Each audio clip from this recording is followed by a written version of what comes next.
Guys, English में कुछ verbs ऐसे होते हैं जो कि हमारा दिमाग घुमा देते हैं। हम कंफ्यूज हो जाते हैं कि उनके बाद में टू लगाएं, आईएनजी लगाएं या फिर फर्स्ट फॉर्म यानी बेस फॉर्म लगाएं। मैं बात कर रही हूँ पॉजिटिव वर्ब्स की, जिनमें शामिल होते हैं let, make, have, get etcetera. इनका प्रयोग तब किया जाता है जब हम कोई काम किसी से करवाते हैं बजाय खुद करने के। Hello learners, this is Namita Kashyap. Welcome to your channel grammar point. अभी कुछ दिन पहले मुझे अपने एक वीडियो में कमेंट्स मिला आसाम से मिस्टर हेमेश शर्मा का, जो कि इसी चीज को लेके कंफ्यूज थे, जानना चाहते हैं कि इन्फिनेटिव कॉजेटिव और कॉजेटिव जेरंड क्या होता है। तो आज हम इन्हीं दो मेन अवतार्स को मास्टर करेंगे। आई होप कि उनके साथ साथ जो बाकी स्टूडेंट्स हैं या जो इस बारे में पढ़ना चाहते हैं, उनको भी अगर इस बारे में कोई परेशानी है तो वो आज दूर हो जाएगी। वीडियो में अंत तक बने रहिएगा और हाँ, लाइक, शेयर और सब्सक्राइब करना बिल्कुल मत भूलिएगा। सबसे पहले बात करते हैं इन्फिनेटिव कॉजेटिव की। ये सबसे ज्यादा यूज होता है और इसमें हम किसी दूसरे व्यक्ति को यानी ऑब्जेक्ट को कोई काम करने का कॉज देते हैं यानी कि कारण देते हैं। इसमें सबसे पहले आता है मेक, और मेक का इस्तेमाल हम तब करते हैं जब हम किसी को मजबूर करके, फोर्स करके कोई काम करवाते हैं। सबसे पहले सब्जेक्ट लगाते हैं, फिर मेक, फिर ऑब्जेक्ट और फिर वर्ब की बेस फॉर्म यानी कि first form. For example, boss ने एम्प्लॉय से देर तक काम करवाया।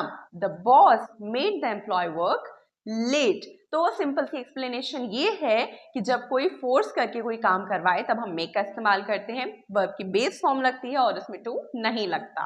अब आता है नंबर हैव का। हैव का इस्तेमाल हम तब करते हैं जब हम कोई काम किसी को सौंपते हैं, डेलीगेट करते हैं। इसे बनाने का सिंपल सा तरीका है कि सबसे पहले सब्जेक्ट लगाते हैं, फिर हैव लगाते हैं, उसके बाद ऑब्जेक्ट और फिर वर्ब की बेस फॉर्म यानी कि फर्स्ट फॉर्म। फॉर एग्जाम्पल, मुझे अपना लैपटॉप रिपेयर करवाना था तो मैंने टेक्नीशियन से करवाया।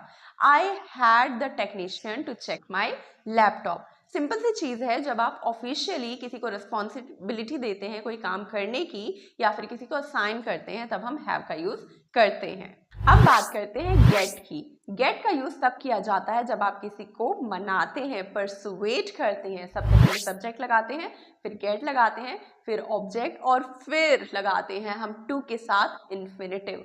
गोल्डन रूल ये है कि मेक और हैव के साथ हमेशा बेस फॉर्म आती है, लेकिन जो गेट है वो हमेशा टू मांगता है। टू के साथ इन्फिनेटिव का यूज इसमें किया जाता है। फॉर एग्जाम्पल, मैंने बहुत मुश्किल से उससे प्रोजेक्ट एक्सेप्ट करवाया। I got him to accept this project. Simple सी एक्सप्लेनेशन है कि जब आप किसी को परसुएशन से काम निकलवाते हैं, कन्विंस करते हैं, तब हम गेट का यूज करते हैं और इसमें टू लगाना मस्ट होता है। आप सोच रहे होंगे कि जो वर्ड थे वो तो हैव, मेक और गेट थे और हमने जो सेंटेंस में यूज किया वो हो गए हैड, मेड और गॉट। तो याद रखिए कि सेंटेंसेस क्योंकि पास्ट टेंस में थे, इसलिए हमने इन वर्ड्स को भी पास्ट टेंस में यूज किया है। अब बात करते हैं लेट की। लेट जो है परमिशन से रिलेटेड है। जब बात किसी से परमिशन लेने या देने की होती है तब हम लेट का इस्तेमाल करते हैं।